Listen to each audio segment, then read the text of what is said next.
Katika Uislamu Mtume anafundisha mfanye kazi apewe OT. Ukimuongezea kazi ya ziada ambayo ni zaidi ya mkataba, mfano unamwambia utaondoka saa 10 wakati anatakiwa aondoke saa 8, saa 8 mpaka saa 9, saa 9 mpaka saa 10, umemuongezea masaa mawili. Kwa mujibu wa hadithi ya Mtume sallallahu alayhi wasallam, allowance overtime lazima umlipe 2 hours. Tumeelewana? Huyo ndio Muhammadun sallallahu alayhi wasallam, na ndio maana Allah amemsifia katika Qur'an, wama arsalnaka illa rahmatan lil alamin. وما أرسلناك إلا رحمة للعالمين وما أرسلناك إلا رحمة للعالمين. Sikukutuma wewe Muhammad isipokuwa upate kuwa rehema kwa umma. Mtu wa kwanza kueleza haki za wafanyakazi na ni Muhammad Rasulullah, sio shirika la kazi duniani. Shirika la kazi duniani chini ya taasisi ya UN. UN imeanzishwa mwaka 1945. Umoja wa Mataifa umeasisiwa mwaka 1945 katika mji wa San Francisco. Mwaka 1043, 1044, 1045 San Francisco ilikuwa na mapapai wengi sana wa kiume. San Francisco ilikuwa na michopo mingi. San Francisco, mipapai. Na ndiko ilikuanzishiwa UN. Sasa Rasulullah sallallahu alayhi wasallam ameteremshiwa Qur'an, na ndio maana aliambiwa iqra, soma, bismi rabbika alladhi khalaq, soma kwa jina la Mola wako aliyeumba. Khalaqal insan, khalaqal insan. Katika lugha ya Kiarabu watu wa nahwu wanatuambia al-alif wal-lam lil-jinsi. Khalaqal insan, amemuumba anayeitwa mtu. Ukisema khalaqa insan kuna ukakasi, lakini ukisema al-insan, khalaqal insana, al-alif wal-lam lil-jinsi. Kwa hiyo hapa ndio inakuwa ni majibu kwa wale wanaosema asili ya mwanadamu ni nyani. Mungu alimuumba mtu kutokana na Adam, hakumuumba mtu kutokana na nyani. Mmenisikia watu wa manyani? Wale ambao wana mind Darwin. Mungu amlaani Darwin huko aliko na amtie motoni kwa kupotosha watu. Mpaka leo 2023 watoto wetu bado katika shule za msingi wanafundishwa asili ya mwanadamu ni nyani.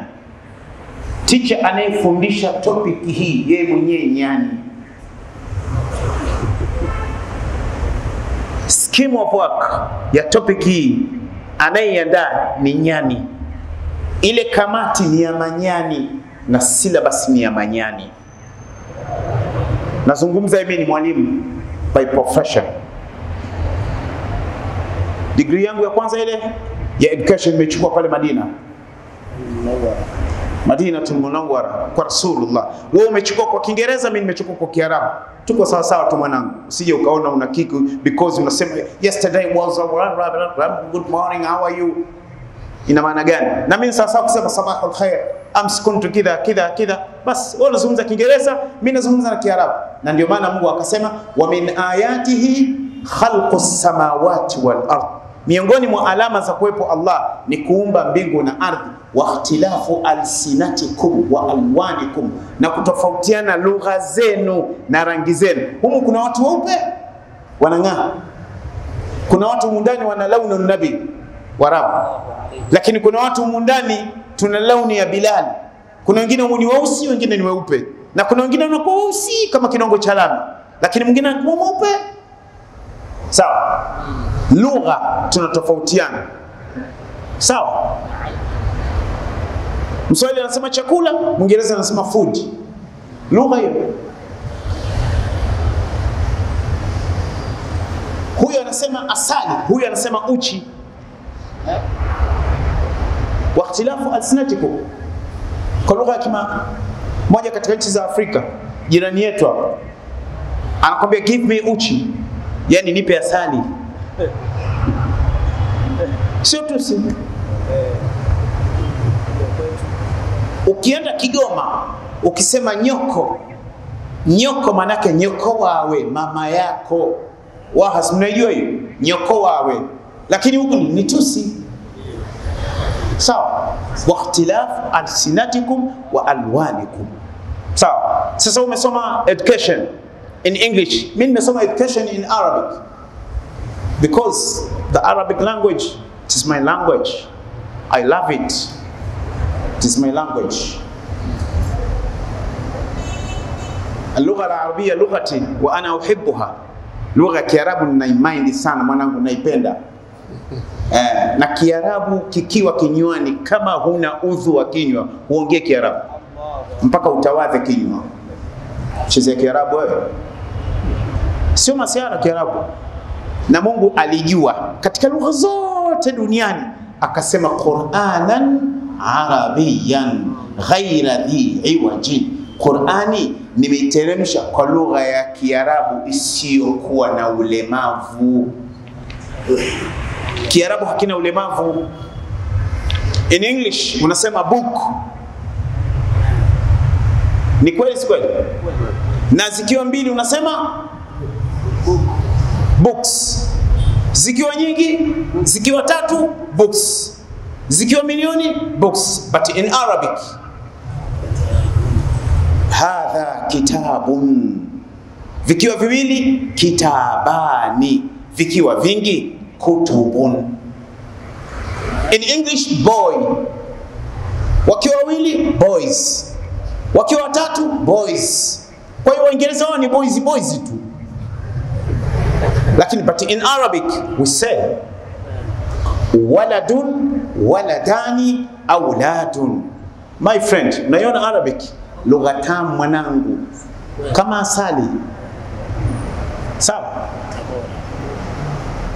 Kama asali ya Tabora. Ala, inaelekea Mnyamwezi. Ala. Sikia. Sasa hapa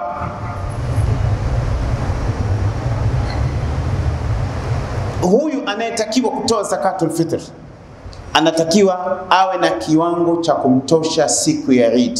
Kwa mfano, chakula cha asubuhi, chakula cha mchana na chakula cha usiku, kile cha ziada ndio zakatul fitr.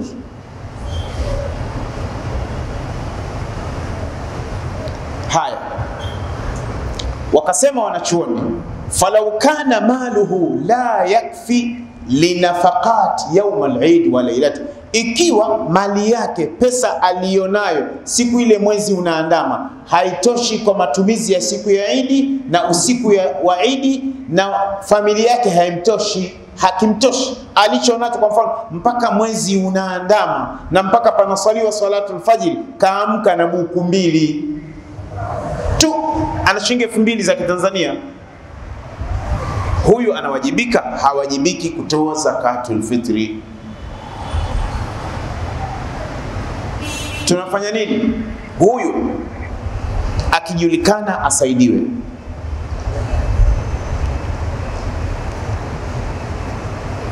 Lakini kuna wale ambao wamfikia umri, chukua mfano kama huyu cameraman huyu hapa.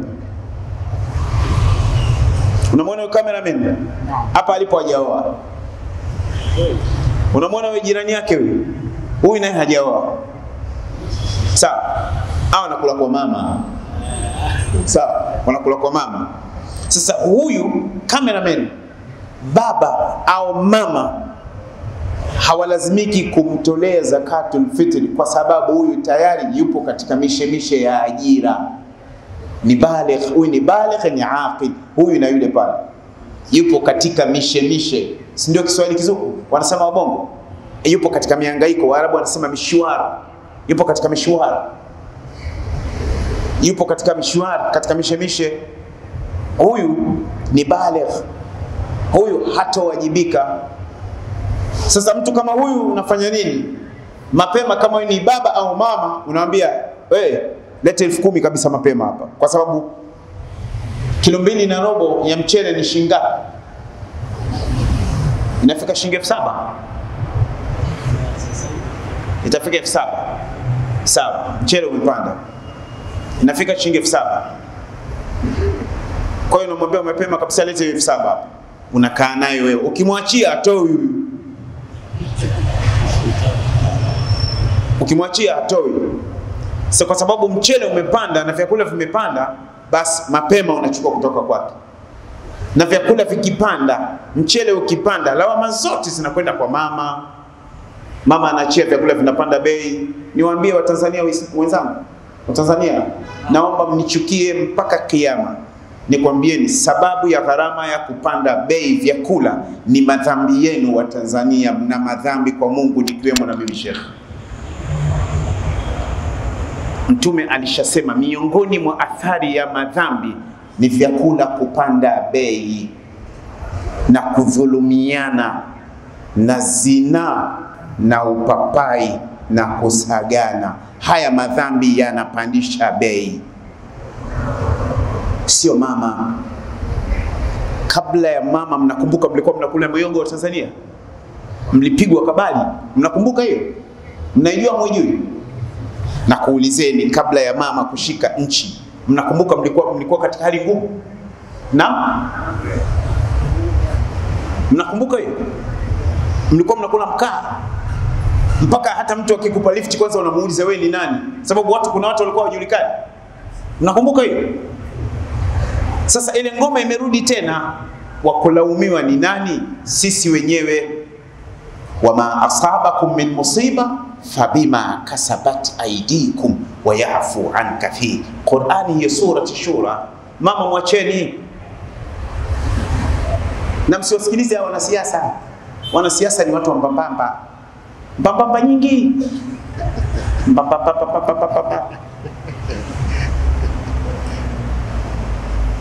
Qur'ani inasema wama asabakum min musiba, misukosuko, vifo, vimbunga, maradhi, ukame, kuwana nyinyi kwa nyinyi. Fabima katika lugha ya Kiarabu, my friend, fabima wanasema ba'u sababiyya, ni sababu ya madhambi yenu wenyewe. Dhahara alfasadu fil barri wal bahri bima kasabat aydin nas, ba'u sababiyya. Sasa tutaangalia mchele ni shilingi ngapi? Mchele shilingi ngapi? Sasa pishi moja tumesema ni kilo 2.5, takriban kama kilo 2.5 na gramu 176. Gramu 176. Hiyo ni kichwa kimoja. Kwa mfano mimi kilo 2.5, ubana kilo 2.5, kilo 2.5, kilo 2.5. Unaangalia ndani una watu wangapi? Swali linakuja, je, mkeo ana uwezo?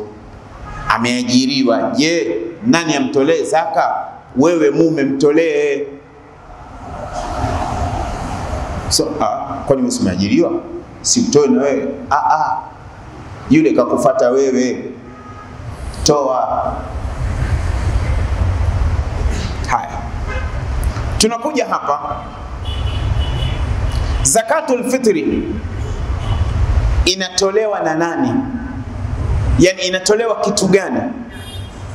Zakatul fitri, wanasema zakatul fitri hiya sa'un. Zakatul fitri inatolewa pishi min ghalibi qutil balad, kutokana na chakula kinachopendwa pale. Alladhi yuqimu fihi almukallaf, katika mji ambao anaoishi pale. Chakula kinachopendwa pale, kinachopendwa pale. Chakula kinachopendwa hapa Dar es Salaam nini? Mchele, bunga. Bukoba, watani wangu wa Bukoba, nini? Matoke.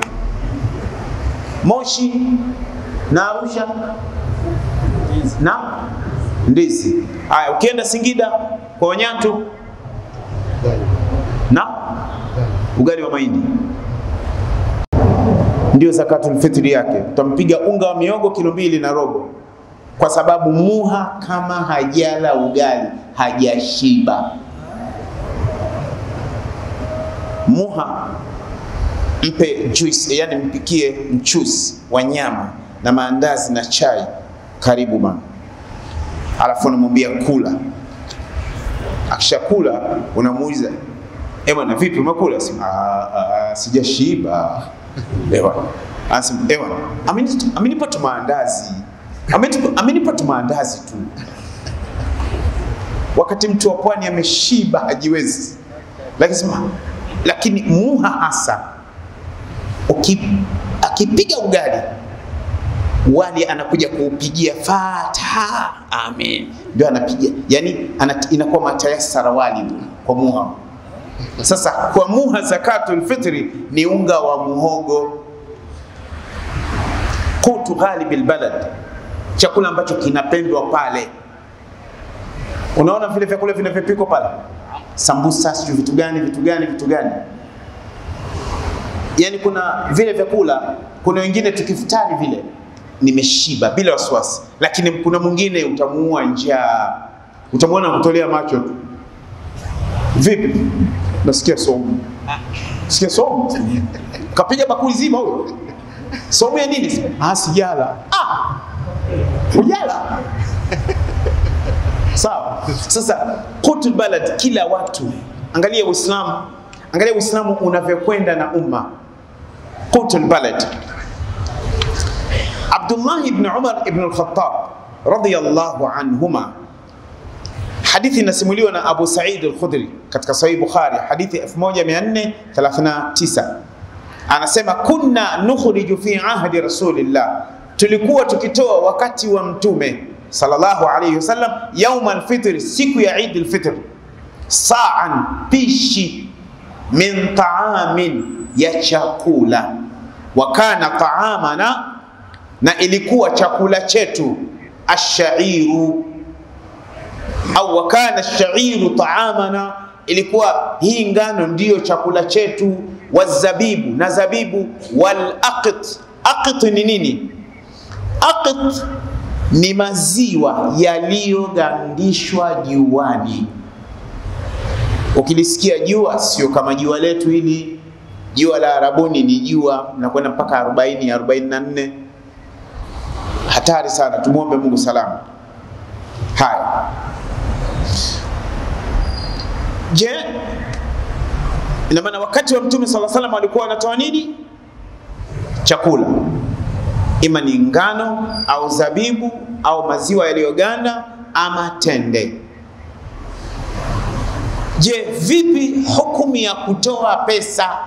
Upo hapo Sheikh Jamali? Ipo Sheikh. Mmenisikia? Nini hukumu ya kutoa pesa?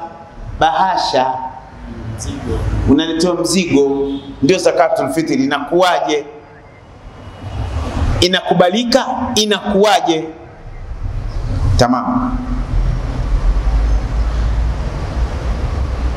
Anasema, wa madhhabu al-Imam Shafi'i, madhhab ya Imam Shafi'i, annahu la tujzi'ul qima, pesa haijuzu kutolewa. Yani thamani ya pesa, usije ukatoa thamani ya kilo 2 na robo kwa mchele ambayo itakuwa ni shingana, tuseme shilingi 7,000, si ndio?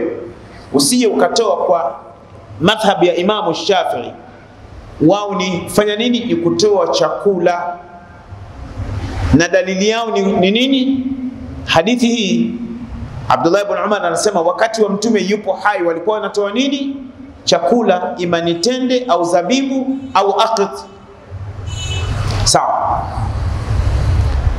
Bal la budda min ikhrajiha qut. Utakipata hicho kitabu katika zakatul fitr. Soma mlango wote utakwenda kuyapata haya maelezo. Alafu kitabu kingine kwa upande wa Hanafi, madhhab ya Hanafi, unaweza ukaenda ukayapata haya maelezo. Kuna kitabu kinachoitwa Al-Fiqhul Hanafi wa Adillatuhu, Fiqhul Ibadat, ukurasa wa 363. Mwandishi wa hicho kitabu ni Sheikh Asad Muhammad Said As-Saghirji. Ni chapa ya mwanzo wa mwaka 1419 sawa na mwaka 1998. Kimechapishwa na Maktabatul Ghazali, Darul Fayha, Beirut. Kwa hiyo ina maana kwamba imechapishwa na tabaa mbili, kuna maktaba mbili, ima ni Maktabatul Ghazali au Darul Fayha. Maktabatul Ghazali ni Dimashq na Darul Fayha ni Beirut, kwamba inajuzu, unaweza ukatoa gharama.